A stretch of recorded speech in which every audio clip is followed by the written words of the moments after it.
As Provost of the University of Chicago, it is my privilege to introduce David Archer, who will present today's Convocation Address.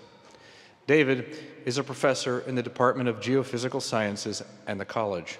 He has been a member of the University of Chicago faculty since 1993. A climate change expert, Professor Archer teaches courses on global warming, environmental chemistry, and global geochemical cycles. He has worked on a wide range of topics pertaining to the global carbon cycle and its relation to global climate, with a special focus on ocean sedimentary processes and their impact on the evolution of atmospheric carbon dioxide. In 2010, he was elected a Fellow of the American Geophysical Union for his exceptional scientific contributions in his field. Prior to joining the University of Chicago, Archer was a postdoctoral research scientist at the Lamont Doherty Earth Observatory at Columbia University. He received his PhD in oceanography from the University of Washington and his bachelor's degree in biochemistry from Indiana University. Archer's work has an impact well beyond the University of Chicago campus. An award-winning science writer, Archer has written a series of books on climate change, including The Long Thaw: How Humans Are Changing the Next 100,000 Years of Earth's Climate. The title won the Walter P. Kistler Book Award from the Foundation for the Future in 2009. In it, Archer argues that the world can still avert dangerous climate change. To do so, though, humans around the world would have to cooperate in an unprecedented way. Most recently, the second edition of Archer's Global Warming, Understanding the Forecast was published. The text is a resource for undergraduates not majoring in the sciences. It was listed as an outstanding academic title by Choice magazine after it was first released in 2006. Archer was among the first on this campus to launch a massively open online course on global warming, where his courses routinely draw thousands of students.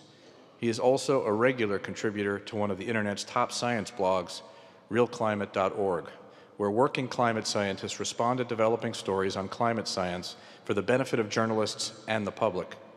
The title of his talk today is The Great Carbon Conspiracy. David?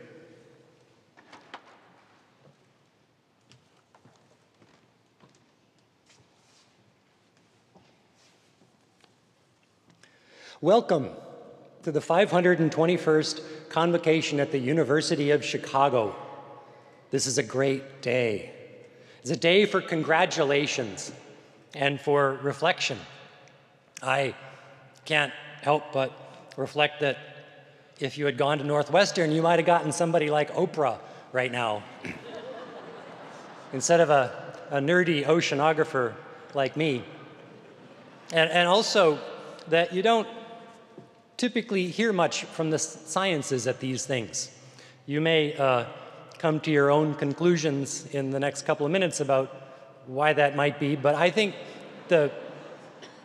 part of the reason is that a lot of the stories from science are not really congratulatory as bespiriting a day like this. They're sort of humbling. They make us feel puny. The Earth is not the center of anything, really, except maybe the middle of nowhere. It was here for a long time, but without us. And humans are not special among Earth's creatures. We're built of the same materials, the same building blocks as the liverworts and the slime molds, your basic scum of the earth. But I've got a story that's very uplifting, and you never would have believed it if you hadn't seen it for yourself. And it all has to do with the element carbon.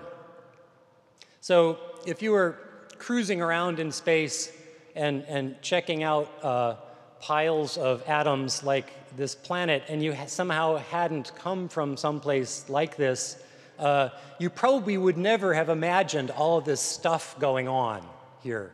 The living carbon. Just think of it. It's machines that are just unfathomably complex, and they are self-correcting, self-reproducing, evolving. thumbing its nose at the somewhat dour second law of thermodynamics. Locally, I mean, thumbing its nose. But it's done more than that. The living carbon has altered the chemistry of the planet, charging it up with energy like a giant battery in the form of oxygen in the atmosphere and carbon made of dead plants and maybe a little bit of dinosaur down in the ground. We are creatures of this battery. If you buy a candy bar over in the Cobb coffee shop or someplace, it'll maybe you can read on the back how many calories it has. What it means is that if you combine the candy bar chemically with oxygen, that's how much energy you get. But if you were to eat that candy bar on the moon and you don't bring any oxygen with you to go along with it, no calories for you. So it's kind of like our local currency. Those of you who have taken Phi-Sci 134 global warming probably know where I'm going with this. By using fossil fuels as an energy source, we've learned to steal a jolt off of this planetary battery. You might wonder if we could discharge the battery, like running down a car battery by running the stereo all day at a picnic. But for the planetary battery, it would be more like shorting out the terminals of the battery with a jumper cable, which you should never do because it'll catch fire and blow up and spew acid every place long before it could actually discharge all of the chemical energy in the battery. The Earth's battery is kind of this way too, in that we're not worried so much about depleting the oxygen in the atmosphere, which would be running the battery dead, so much as building up the waste product, carbon dioxide, in the atmosphere and changing the climate of the Earth. If this were a story from the deeply unsympathetic world of microbiology, say a culture of slime mold in a petri dish, the outcome would be inescapable, that the culture would reach its limit and then crash. What can save us is, in fact, the third great miracle of the carbon cycle. In addition to harvesting and storing energy, the biosphere of the Earth has begun collecting and storing information, understanding, and awareness. It's as if the eye of the universe is opening. In all the vastness of space and the immensity of time, it's happening right here and right now. Maybe this isn't the center of the universe, but it's certainly a center of the universe. I think of this and I don't feel puny anymore. My fellow carbon atoms, we've hit the jackpot. What were the odds? I know what you're thinking. Eye of the universe, that's very nice, Professor, but this is a graduation speech and we were wondering if you could comment on, well, you know, something about us. Fair enough. I always expect and look forward to challenging questions from you guys. The one insight I can offer arises from an apparently robust characteristic of the carbon cycle, that its growth through time seems to feed on itself, on all different scales, from the evolution of biological complexity to the speed of computer chips. It's not growing linearly through time, but accelerating, following an exponential trajectory.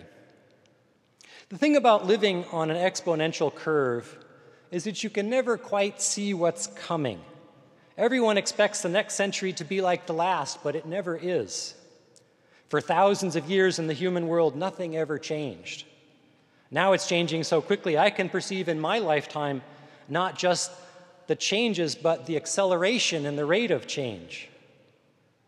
I'm not sure what use this insight is to any of us, except to say we do live in interesting times. In terms of navigating the difficulties that lie ahead, I would like to affirm my opinion that we are not a culture of slime mold in a petri dish anymore. We have awareness. We can choose. We can solve this problem, no problem. If there were simply no more coal on the planet, it would not be an apocalypse, but a business opportunity. It's just hard to make the decision. That's why I was so excited last year to hear that 70% of you voted in favor of the proposition that the university should not profit from the fossil fuel industry. I quite agree. It's one level of moral culpability to be an addict, another thing entirely to own a piece of the drug pusher. Anyway, 70% sounds like a decision to me. Problem solved. It's just a matter of time and details to be worked out. And I guess in classic academic tradition, we're kind of leaving those details as an exercise for you, the students. I'm sorry about that, but it'll be a piece of cake, really, once a decision is made for real. Before I sit down on this congratulatory day, I want to call out a salute to the carbon atoms. You industrious little rascals, you. I never would have believed all the things that you do if I hadn't seen it for myself. And then a special salute to the sentient carbon atoms. You know who you are. I just want to say, watch out for the fossil fuel thing. That's kind of serious, but I know you're good for it, so that's cool. And then finally, on this occasion of the 521st Convocation at the University of Chicago, I'd like to salute the graduating carbon atoms. You saw that coming, right? I just want to say, you guys are amazing. Keep up the good work and have a great day.